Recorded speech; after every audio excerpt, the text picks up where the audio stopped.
Hola, Vivis, ¿cómo estás? Hola Cami, ¿cómo estás? ¿Qué andas haciendo? Por aquí, ¿y esa cámara? Me la encontré. ¿Sí? ¿Y qué vamos a hacer hoy?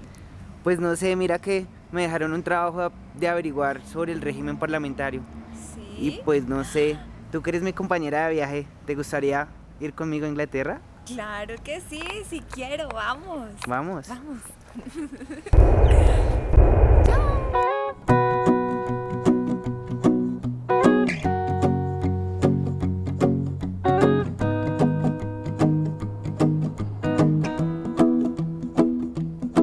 Well, you done me and you bet I felt it. I tried to be chill, but you're so hot that I melted. I fell right through the cracks. Now I'm trying to get back. Before the cool done run out, I'll be giving it my best. This and nothing's gonna stop me but divine intervention. I reckon it's again my turn to win some. Hola, ¿cómo están? Ya volvimos a Inglaterra. Quiero contarles mucho. Durante el Renacimiento se comenzó a utilizar el término Estado y correspondió a Nicolás Maquiavelo el ser el precursor del concepto moderno de Estado. En el siglo XVI empleó este término en su obra El Príncipe, que inicia con la frase todos los estados y todos los territorios en los que han sido dominados los hombres que han ejercido su autoridad por medio de una república o de un principado. El régimen parlamentario como tal es la forma de gobierno que no acepta rigidez de separación entre el poder legislativo y el poder ejecutivo, sino que por el contrario se denomina parlamentaria la colaboración entre los dos sin separación. El régimen parlamentario tuvo su origen en Gran Bretaña, por lo que es necesario referirnos brevemente a este país. Las raíces del Parlamento se remontan al siglo XI con Guillermo el Conquistador, que comenzó a gobernar asistido por un cuerpo colegiado llamado Curia Regis o Corte del Rey, cuya forma de actuar en Gran Consejo parecía una asamblea representativa. Estaba integrada por nobles, feudales y dignatarios de la iglesia. Yéndonos un poquito a otro año, en 1213, el rey Juan Sin Tierra, presionado por los conflictos del reino, convocó al Gran Consejo, en el que cada condado estaría representado por 4 caballeros, que actuarían en nombre de los terratenientes para establecer un impuesto real sobre sus propiedades. Más o menos aquí va la historia. Bueno, y en 1215 fue obligado a jurar la Carta Magna. El Gran Consejo se reunió en Oxford en 1258. Los varones miembros del Consejo obligaron al rey Enrique III a firmar los estatutos de Oxford, por lo que se comprometió al gobernador. De acuerdo con el Gran Consejo, los altos funcionarios serían nombrados con el consentimiento de este consejo y se reunirían 3 veces al año.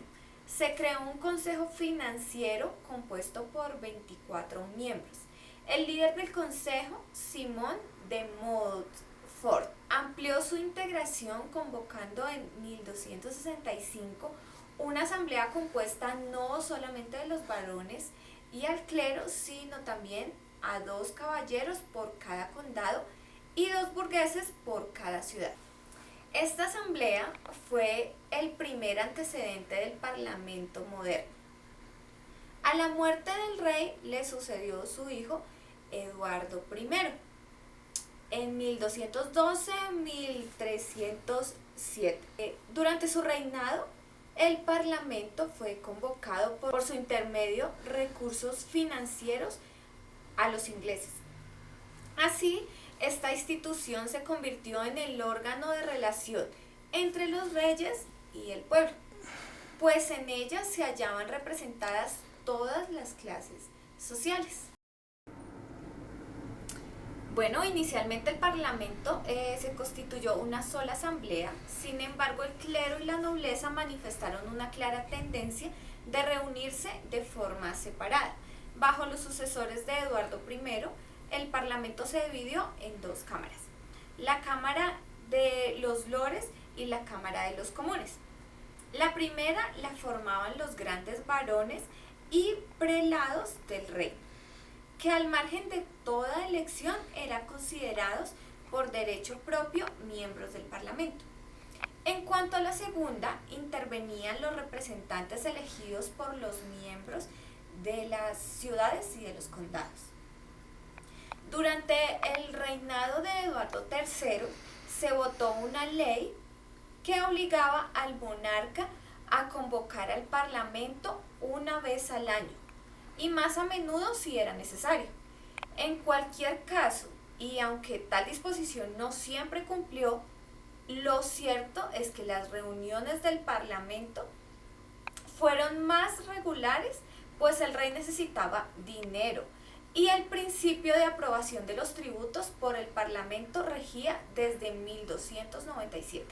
Por otro lado, a modo de contrapartida, el rey debía atender determinadas reclamaciones que le eran formuladas por el Parlamento. Cada reunión podía considerarse como un pacto entre el rey y sus súbditos.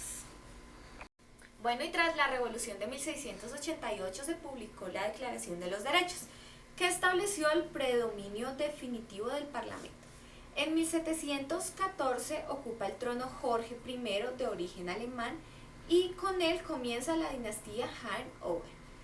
El monarca no conocía ni las leyes ni la lengua inglesa, por lo que se desentiende totalmente de los asuntos del Estado, delegando al ministro Robert Walpole en 1721 presidir las reuniones de ministros. Así, la incapacidad del monarca da origen a la figura del primer ministro, responsable ante el Parlamento, a la institución del gabinete y a la fuerza del Parlamento. El sistema parlamentario hasta comienzos del siglo XIX no había asumido un carácter verdaderamente democrático. La capacidad electoral se apoyaba en requisitos económicos bastante elevados, de manera que solo el 4% de la población podían votar. En 1832 se llevó a cabo una reestructuración de colegios electorales, se rebajó los requisitos económicos, se otorgó el voto a los obreros hasta culminar en la obtención del voto popular. Asimismo, la Cámara de los Lores fue quedando rezagada hasta convertirse en meramente subsidiaria de la Cámara de los Comunes. Gracias, Viviana, pero no los aburremos más con historia, hablemosles algo diferente, por decir las características del régimen parlamentario. Por ejemplo, existen dos clases de regímenes, de régimen parlamentario: el régimen parlamentario monárquico y el régimen parlamentario republicano. ¿En qué se diferencian? El régimen parlamentario monárquico es cuando el rey delega sus funciones a un gabinete, pero aunque él sigue siendo jefe de Estado, mientras que en el régimen parlamentario republicano no hay un rey, sino que hay un presidente que es escogido por este parlamento. Otra característica es la supremacía política en los asuntos de gobierno por parte del poder legislativo o del parlamento. El poder ejecutivo tiene una organización dual: existe un jefe de Estado y un jefe de gobierno. También existe una división de funciones entre la figura del jefe de Estado y del jefe de gobierno. El primero, representado por el rey en las monarquías parlamentaria, o el presidente de la república parlamentaria, que era lo que les mencionaba hace poco, mientras que las funciones del segundo las ejerce por lo general el primer ministro o su equivalente, tras la designación hecha por el jefe de Estado, propuesta del parlamento o por la elección de partidos. Otra característica también es que el jefe de gobierno elige y encabeza su gabinete para que trabaje en forma colegiada como órgano mayor de jerarquía, siendo cada mismo a la vez responsable de su propio ministerio.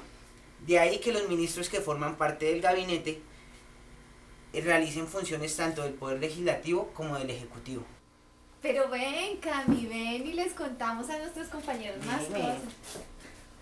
¿No te cansas de hablar? Ay, no, es que yo no quiero que ninguno de ellos se pierda todo lo que vivimos allá en Inglaterra y todas las características y las virtudes que yo sé que tanto tú como yo vimos en el régimen parlamentario. Por lo menos a mí el parlamentarismo en este aspecto me parece que suministra una mayor dosis de flexibilidad que permite respuestas flexibles a una situación cambiante. A mí me parece interesante la no reelección impuesta en muchos regímenes presidencialistas. Es emblemática del temor al continuismo en un sistema donde la concentración de poderes en la figura del presidente es vasta. Por ejemplo, acá en el presidencial y más con las reelecciones, me pareció interesante esa parte. Sí, yo tengo unas razones por las que me inclino por el parlamentarismo, como son que me parece que existe una mayor responsabilidad hacia el gobierno por parte de los partidos y de sus líderes, lo que a veces falta mucho aquí en nuestro país. Como también veo que en el parlamentarismo hay mayor obligación a los propios partidos a rendir cuentas. Lo que no pasa acá en Colombia. Sí. También me pareció muy interesante el caso de que en un cambio en el liderazgo esto se efectúe sin una crisis de régimen. También me pareció muy interesante la continuidad en el gobierno sin el miedo al continuismo como ocurre en los sistemas presidenciales. Sí, no, pues la verdad, yo prefiero y creo que el régimen perfecto o mejor para mí es el parlamentario. Bueno, Cami, despidámonos ya porque pues quiero dar como un resumen.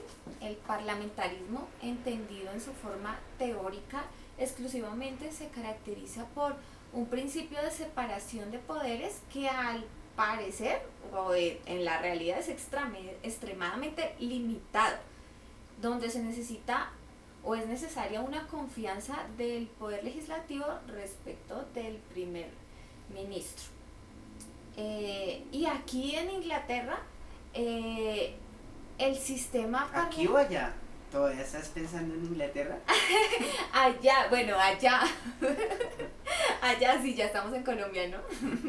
Pero bueno, allá el sistema parlamentario inglés nació en la realidad y en la práctica.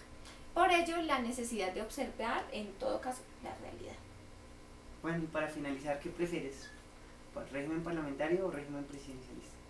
¿Por cuál te inclinas más? Yo creo que parlamentario, y voy a ser un poco descortés con el presidencialismo, pero sí, parlamentario un poco creería que es una muy buena opción. Bueno, muchachos, esto es todo. Espero les haya gustado el poquito de conocimiento que les estamos impartiendo. La verdad duramos muy poquitos días, pero pues nada, toca volver. Europa es muy bonito. Sí, aquí se acaba nuestro viaje y nuestra clase de teoría general del Estado. Gracias por lo que aprendimos, gracias querido profesor.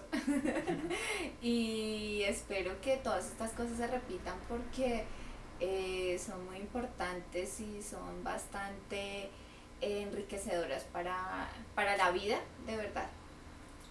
Bye. Gracias, chao.